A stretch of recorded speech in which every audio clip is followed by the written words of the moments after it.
Hello everyone, welcome to knowledge account. আমরা দেখব 30শে জুলাই 2020-তে কী কী গুরুত্বপূর্ণ কারেন্ট অ্যাফেয়ার্স রয়েছে with static GK important facts প্রত্যেকটা প্রশ্নের সাথে দেখে নেব। প্রথম থেকে শেষ পর্যন্ত ভিডিওটা মন দিয়ে দেখো, অনেক কিছু জানার রয়েছে এই ভিডিওটা থেকে।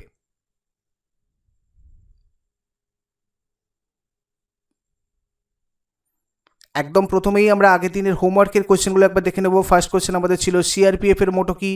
এক্ষেত্রে অ্যান্সার হয়ে যাবে সার্ভিস অ্যান্ড লয়্যালটি। সিআইএসএফ এর director general Rajesh Ranjan. CISF প্রতিষ্ঠিত হয়েছিল 10ই মার্চ 1969 সালে। আজকের ফার্স্ট যে কোয়েশ্চেনটা আমরা দেখব তার আগে তোমাদের একটা কথা বলে নিই। দেখো, আজকেও কারেন্ট অ্যাফেয়ার্সের ক্লাস রয়েছে 10 AM। তোমরা যদি ক্লাসটা অ্যাটেন্ড করতে চাও, ভিডিও ডিসক্রিপশন বক্সে আমি লিঙ্ক দিয়ে রেখেছি, ওখান থেকে গিয়ে ক্লাসটা অ্যাটেন্ড করতে পারো। এটাও হবে অনলাইন লাইভ এমসিকিউ টেস্ট, যেটা সম্পূর্ণ ফ্রি।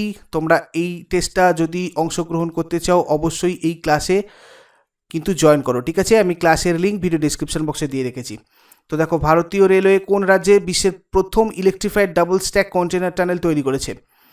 এই ধরনের ডাবল স্ট্যাক কন্টেনার নিয়ে যেতে পারবে একটা টানেলের মধ্যে দিয়ে ট্রেন। এটা প্রথম হয়েছে, যেটা বিশ্বের প্রথম হরিয়ানা রাজ্যে। হরিয়ানা রাজ্যে 1 কিলোমিটার দীর্ঘ এই টানেলটা হরিয়ানার সোনাতে রয়েছে, যেটা 100 কিলোমিটারের বেশি গতিতেও চলতে সক্ষম হবে এরকম এই ধরনের ডবল স্ট্যাক কন্টেনার মালগাড়ি। নেক্সট কোয়েশ্চেন যেটা দেখবো আমরা, মিনিস্ট্রি অফ আর্থ সিস্টেম সায়েন্সের ক্ষেত্রে শ্রেষ্ঠত্বের জন্য যে জাতীয় পুরস্কার ঘোষণা করেছে তার মধ্যে কে লাইফ টাইম এক্সেলেন্স অ্যাওয়ার্ড পেয়েছেন? তো এক্ষেত্রে প্রফেসর অশোক সাহানি পেয়েছেন এই অ্যাওয়ার্ড। এক্ষেত্রে আরও কয়েকটা অ্যাওয়ার্ড আমরা দেখে নেব গুরুত্বপূর্ণ। দেখো, national award for atmospheric science and technology, এটা পেয়েছে ডাক্তার এস সুরেশবাবু।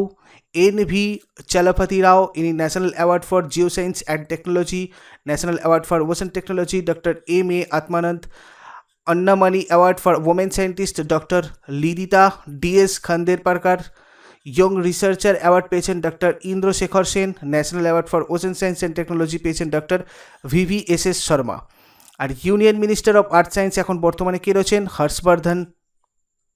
নেক্সট কোয়েশ্চেন যেটা দেখবো আমরা, international monetary fund corona virus মহামারী মোকাবিলার জন্য দক্ষিণ আফ্রিকাকে কত টাকা ঋণ অনুমোদন করেছে? তো এক্ষেত্রে 4.3 বিলিয়ন মার্কিন ডলার অনুমোদন করেছে IMF।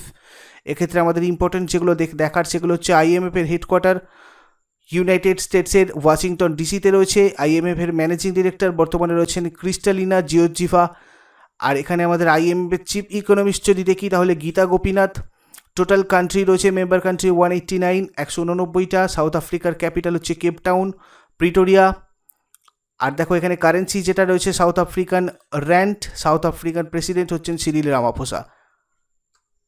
Quest for restoring financial stability in India, এই বইটার লেখককে? এই বইটার লেখক হচ্ছে Viral V Acharya.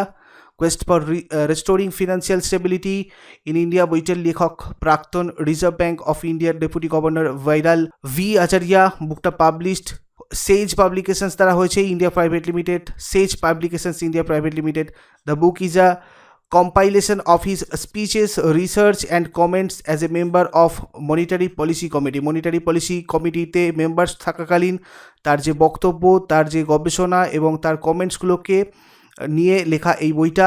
Mostly concerned with central banking. Okay, central banking ওপর কনসার্ন করে এই বইটা লেখা। IRCTC কার সাথে যৌথ উদ্যোগে branded contactless credit card launch করেছে? দেখো, এক্ষেত্রে SBI কার্ডের সাথে যৌথ ইনিশিয়েটিভ নিয়ে branded contactless credit card launch করেছে। এই কার্ডটা লঞ্চ করেছে কেন্দ্রীয় রেলপথ আর বাণিজ্য শিল্পমন্ত্রী শ্রী পীযূষ গোয়েল। এটার সেটা হচ্ছে আমাদের রেল যাত্রীদের জন্য নিরাপদ, সুবিধাজনক এবং উন্নত ভ্রমণের অভিজ্ঞতা নিশ্চিত করা। IRCTC প্রতিষ্ঠিত হয়েছিল 27 সেপ্টেম্বর 1999-এ। এর হেডকোয়ার্টার নিউ দিল্লিতে। SBI কার্ডের CEO পদে নিযুক্ত হলেন অশ্বিনী কুমার তিওয়ারি। 1 আগস্ট থেকে কার্যকর হবে, এটা আমি জাস্ট কিছুদিন আগে তোমাদের বলেছি। এখন এই পদে নিযুক্ত আছেন হরদয়াল প্রসাদ। 31 জুলাইয়ের তার মেয়াদ শেষ হবে। 1 আগস্ট থেকে এই দায়িত্বে আসছেন অশ্বিনী কুমার তিওয়ারি। এখানে তোমাদের জন্য একটা কোয়েশ্চেন থাকবে, IRCTCর সম্পূর্ণ নাম কি? এটা তোমরা আমাকে শেষকালে কমেন্ট বক্সে জানাবে। কোন শহরের মিউনিসিপ্যাল কর্পোরেশন প্রয়াত মধ্যপ্রদেশের রাজ্যপাল লালজি ট্যান্ডনের নামে শহরের একটা রাস্তা এবং ক্রসিংয়ের নামকরণ করলো? তো এটা অবশ্যই হবে লখনউয়ের the Chowk Chauraha will now be known as Lalji Tandon Chauraha, ঠিক আছে? And the Lucknow Hardoi road will be known as Tandon Marg. Chief minister of Uttar Pradesh রয়েছেন যোগী আদিত্যনাথ, উত্তরপ্রদেশের রাজ্যপাল আনন্দীবেন প্যাটেল।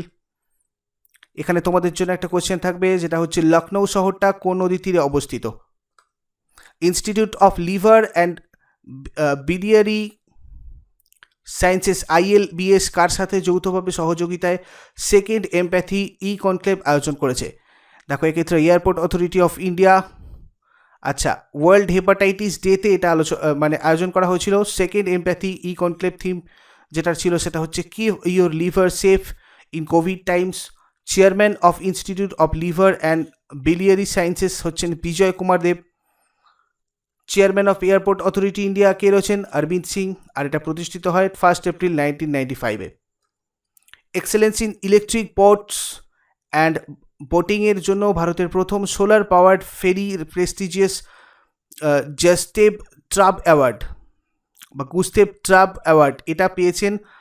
এই সোলার পাওয়ার্ড ফেরিটার নাম কি? দেখো এই সোলার পাওয়ার ফেরিটা এই অ্যাওয়ার্ডটা পেয়েছে, ঠিক আছে? এই অ্যাওয়ার্ডটার নাম, এই সোলার ফেরিটার নাম হচ্ছে আদিত্য। ফেরিটা কেরালা রাজ্যের নৌপরিবহন দপ্তরের অন্তর্গত জানুয়ারি 2017 সাল থেকে আলাপ্পুজা জেলার ভাইকোম থাভানাকাডাভু এই রুটে চলাচল করছে, ঠিক আছে? ভাইকোম থেকে থাভানাকাডাভু এই রুটটাতে চলাচল করে এই সোলার ফেরিটা, যেটা আমাদের এই অ্যাওয়ার্ডটা পেয়েছে গুস্তেভ ট্রাউভ অ্যাওয়ার্ড, ঠিক আছে? The ferry was adjudged the world's best electric boat in the category of ferries designed for paid passenger service. এই ধরনের সোলার কোনো ধরনের ফেরি যেটা পেড প্যাসেঞ্জার অ্যাকচুয়ালি টাকা নিয়ে প্যাসেঞ্জার বহন করে এই ফেরিটা, ঠিক আছে? The awards handed out for the first time is the world's only such honor given in individuals and companies building and innovating in state of the art electric boats. এই ধরনের কোনো ইলেকট্রিক বোটকে, এই ধরনের কোনো ইন্ডিভিজুয়াল কোম্পানিকেই প্রথমে এই অ্যাওয়ার্ডটা কিন্তু প্রদান করা হলো।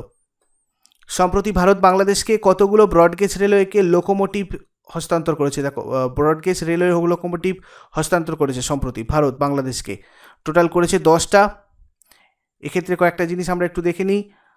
ভারত সরকার 10টা ব্রডগেজ রেল ইঞ্জিন বা লোকোমোটিভ আনুষ্ঠানিকভাবে হস্তান্তর করলো বাংলাদেশকে। দর্শনাগেরে রেল সীমান্তে এই 10টা লোকোমোটিভ হস্তান্তর করেছে ভারতীয় রেল কর্তৃপক্ষ সোমবার অর্থাৎ 27 জুলাই এক ভার্চুয়াল অনুষ্ঠানের মাধ্যমে।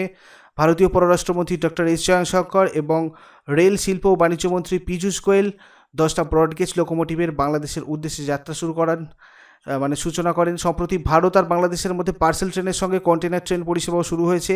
প্রাইম মিনিস্টার অফ বাংলাদেশ রয়েছেন শেখ হাসিনা, ক্যাপিটাল বাংলাদেশের হচ্ছে ঢাকা, কারেন্সি টাকা, আর union minister of railway Piyush Goyal. International tiger day কবে পালন করা হয়? দেখো এটা প্রত্যেক বছর পালন করা হয় 29 জুলাই। বাঘের সংরক্ষণের প্রয়োজনীয়তা সম্পর্কে সচেতনতা, বাঘের প্রাকৃতিক আবাস সুরক্ষার প্রচারের জন্য প্রতি বছর 29 জুলাই আন্তর্জাতিক বাঘ দিবস পালন করা হয়। এই দিনটা গ্লোবাল টাইগার ডে হিসাবেও পরিচিত। এগুলো ছিল আমাদের 30 জুলাইয়ের গুরুত্বপূর্ণ কারেন্ট অ্যাফেয়ার্স। আমরা চট করে একবার 29 জুলাই কারেন্ট অ্যাফেয়ার্সটা কুইক রিভাইজ দিয়ে নেবো। চলো দেখো, আগের দিন আমাদের প্রথম যে প্রশ্নটা ছিল, প্রাক্তন রাষ্ট্রপতি ও বিশিষ্ট বিজ্ঞানী ডক্টর APJ আব্দুল কালামের 5th মৃত্যুবার্ষিকী অর্থাৎ পঞ্চম মৃত্যুবার্ষিকীতে কোন সংস্থা ডেয়ার টু ড্রিম 2.0 প্রতিযোগিতা লঞ্চ করেছে? দেখো এক্ষেত্রে আমি এক্সট্রাগুলো আর আলোচনা করবো না। তোমরা আগের দিনে যারা ভিডিওটা দেখতে চাও স্ক্রিনটার উপর ট্যাপ করো একবার, ডান দিকের ওপরের স্ক্রিনে দেখো এখানে একটা আই বাটন পাবে, এই আই বাটনে ক্লিক করে নাও, তাহলে আগের দিনের ভিডিওটা দেখতে পেয়ে যাবে। তো এক্ষেত্রে অ্যান্সার ছিল আমাদের DRDO। এখানে আগের দিন আমি আব্দুল কালামকে নিয়ে অনেক কিছু ইনফরমেশান দিয়েছিলাম, তোমরা ভিডিওটা অবশ্যই একবার দেখে নাও। কোন দেশ 2018 এশিয়ান গেমসে বিজয়ী দল হিসেবে ডোপিং দুর্নীতিতে ধরা পড়েছে? দেখো এক্ষেত্রে অ্যান্সার আমাদের ছিল বাহারিন।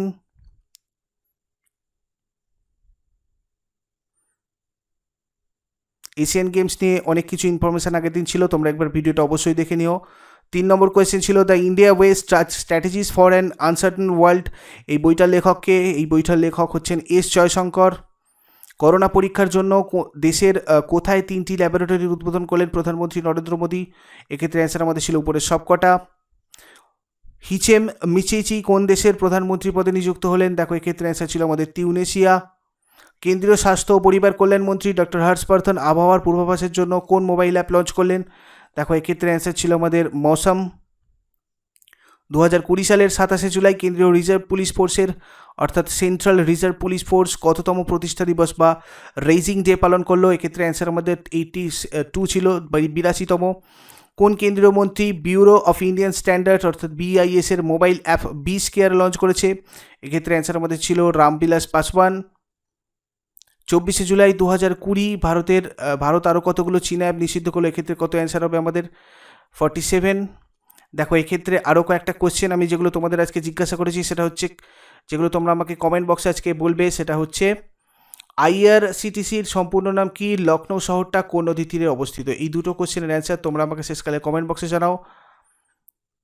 তার সাথে সাথে এই কোয়েশ্চেনটার অ্যান্সার কোনটা হবে তোমরা এটাও আমাকে কমেন্ট বক্সে জানাবে। ওয়ার্ল্ড নেচার কনজারভেশন ডে কবে পালন করা হয়? এগুলো সব আগের দিনের কারেন্ট অ্যাফেয়ার্স। এই 3টে কোয়েশ্চেনের অ্যান্সার তোমরা কমেন্ট বক্সে জানাও। আর 10টার ভিডিওতে লাইভ ফ্রি মক টেস্টে তোমরা সবাই যদি অংশগ্রহণ করতে চাও, MCQ mock test, current affairs, last 2-3 মাসের কারেন্ট অ্যাফেয়ার্স আর তার সাথে জিকেগুলো নিয়ে আলোচনা হবে ঠিক সকাল 10টার সময়। ক্লাসের লিঙ্ক ভিডিও ডেসক্রিপশন বক্সে দেওয়া রয়েছে, তোমরা ওখান থেকে গিয়ে ক্লাসটা জয়েন করতে পারো। ডিয়ার স্টুডেন্টস, তোমরা যারা ক্লার্কশিপ প্রিলিমিনারি এক্সাম 2020 পাস করেছো তাদের খুব দরকার এখন ডেসক্রিপটিভটার জন্য ইংরাজি আর বাংলা, যেটা তোমরা আমাকে কমেন্ট বক্সেও জানিয়েছো। তো দেখো তোমাদের জন্য স্পেশালি একটা ক্লাস স্টার্ট করেছে আনএকাডেমি ব্রহ্মাস্ত্র বলে, যেখানে 2টো ব্যাচ থাকছে এবং 2টো ব্যাচ সানডে টু মানডে হবে। 3 আগস্ট 2020 থেকে স্টার্ট হচ্ছে। দেখো এইটা সানডে টু মনডে হচ্ছে তার কারণ এটা যেহেতু সেপ্টেম্বরে আমাদের পরীক্ষা রয়েছে, আপাতত যদি পরিস্থিতি সব কিছু ঠিকঠাক থাকে ব্যাচ এতে 2জন থাকছেন, সাহেলি বসু ঘোষ এবং মানে ডেসক্রিপটিভ বেঙ্গলির জন্য, এবং পার্থ প্রতিম রয় ডেসক্রিপটিভ ইংলিশের জন্য। আর সেকেন্ড ব্যাচ যেটা আমাদের ব্যাচ বি, সেক্ষেত্রে সুনীল সরকার ডেসক্রিপটিভ বাংলার জন্য, প্রতীক ভট্টাচার্য ডেসক্রিপটিভ ইংলিশের জন্য। তোমরা এই 2টো ব্যাচই অংশগ্রহণ করতে পারো। এখানে প্রত্যেকটা নোট PDF আকারে তোমাদেরকে দেওয়া হবে। দেখো এক্ষেত্রে অবশ্যই বাড়িতে বসে এই পজিশনে প্রিপারেশান নিতে পারবে কোভিড-19 সিচুয়েশানে। তার সাথে সাথে তোমরা এই যে 4জন এডুকেটরের কথা আমি বললাম, সেই এডুকেটররা দীর্ঘদিন ধরে এই ডেসক্রিপটিভ ইংলিশ এবং বাংলার বিভিন্নভাবে প্রস্তুতি দিয়ে এসেছেন বিভিন্ন এক্সাম। আর আরেকটা ব্যাপার যেটা হচ্ছে, এই এডুকেটররা তোমাদের কি মেন্টর হিসেবে হেল্প করবেন। সাথে ডাউট ক্লিয়ারিং সেশনও থাকছে, ডাউট ক্লিয়ারিং সেশনও তোমরা করতে পারবে। তোমাদের লেখাতে যে প্রবলেমগুলো হচ্ছে, যে অসুবিধাগুলো তোমরা ফেস করছো, সেগুলো তোমরা এই স্যারেদের সাথে আলোচনা করতে পারবে। আর PDF ফরম্যাটে তো বললামই স্টাডি মেটেরিয়াল পেয়ে যাবে। দেখো নিচে লেখা রয়েছে কি অ্যান্সার রাইটিং সেশনস গাইডেন্স। তোমরা বিভিন্ন রকমের গাইড পাবে কিভাবে অ্যান্সারগুলো রাইট করতে হয় এবং বিভিন্ন সিলেবাসগুলো কভার করে কি কি টপিক তোমাদের করতে হবে সেটা এই এডুকেটররা তাদের এক্সপিরিয়েন্স থেকে তোমাদের সাথে শেয়ার করবেন। তোমরা সেগুলো কিন্তু এখান থেকে করতে পারো, খুব হেল্পফুল হবে। দেখো সুনীল সরকার যিনি রয়েছেন তার বায়ো এখানে দেওয়া রয়েছে। ইনি MA বেঙ্গলি কমপ্লিট করেছেন ইউনিভার্সিটি অফ ক্যালকাটা থেকে। 20 বছরের এক্সপিরিয়েন্স রয়েছে এই ব্যাপারে, এই ফিল্ডে। প্রতীক ভট্টাচার্য রয়েছেন যিনি ইংলিশের জন্য আমি বলেছিলাম তোমাদেরকে পড়াবে। এছাড়া ধরো সাহেলি বসু ঘোষ রয়েছেন বাংলার জন্য, আর পার্থ প্রতিম রয়। আমরা জানি ভ্যাকেন্সির থেকে প্রিলিমিনারি এক্সামে প্রচুর পাস করেছে অ্যাসপিরিয়েন্টসরা, তো সেক্ষেত্রে আমাদের সেকেন্ড ফেজের এক্সাম একটু হয়তো আরও বেশি কম্পিটিশান আসতে চলেছে যারা তোমরা পাস করেছো তাদের জন্য। তো দেখো এক্ষেত্রে যে ইংলিশ কম্পোজিশন রয়েছে তার যে syllabus, precis, report writing, translation, এগুলো ধরে ধরে করানো হবে এই ব্যাচেতে। ঠিক আছে, বাংলার ক্ষেত্রেও প্রতিবেদন, সারাংশ, বঙ্গানুবাদ। তো এইগুলোর জন্য তোমাদেরকে নিতে হবে আনএকাডেমি প্লাস সাবস্ক্রিপশন। দেখো এক্ষেত্রে তোমাদের পার মান্থ তোমরা যদি নিতে চাও, ফার্স্ট মান্থের জন্য তোমাদের 1400 টাকা পড়ে। আমি কিভাবে তোমরা অফ পাবে সেটা বলছি। তার আগে দেখো 3 মাসের জন্য এক্ষেত্রে তোমরা যদি একসাথে সাবস্ক্রিপশন নাও তাহলে সেক্ষেত্রে একটু রেটটা কমে 1167 টাকা হয়। যদি 6 মাসের জন্য হয় সেক্ষেত্রে আরও একটু কমে যায়, 933 টাকা পার মান্থ। এইভাবে যদি তোমরা 1 বছরের নিয়ে নাও, ধরো 583 টাকা তোমাদের মান্থলি পে করতে হচ্ছে অ্যাকচুয়ালি। ঠিক আছে, একবারে 7000 টাকা পে করলেই তোমাদের 1 বছরের অ্যাক্সেস পেয়ে যাচ্ছ তোমরা। তাছাড়া যদি তোমরা 467 টাকা পার মান্থ দিতে চাও, তোমাদের একবারে 24 মাস অর্থাৎ 2 বছরের সাবস্ক্রিপশান নিয়ে নিতে হবে, যেক্ষেত্রে তোমাদের অনেকটাই ছাড় হবে। দেখো এখানে যে ইন্টার রেফারেল কোড বলে যে জায়গাটা রয়েছে, এখানে তোমরা যদি এই রেফারেল কোড ইউজ করো, নলেজ AKNOWLEDGE60, এই কোড যদি তোমরা ইউজ করো দেখবে 1 বছরের এই অ্যামাউন্টটা, যে কোনো অ্যামাউন্টই যখন তোমরা সাবস্ক্রাইব করতে যাবে তখন তোমাদের এটা 10% অফ হয়ে যাবে, যেটা ম্যাক্সিমাম ডিসকাউন্ট। তো তোমরা নলেজ 60 কোডটা ইউজ করে এই ব্যাচের সাবস্ক্রিপশান নিতে পারো। Thank you so much, have a great day.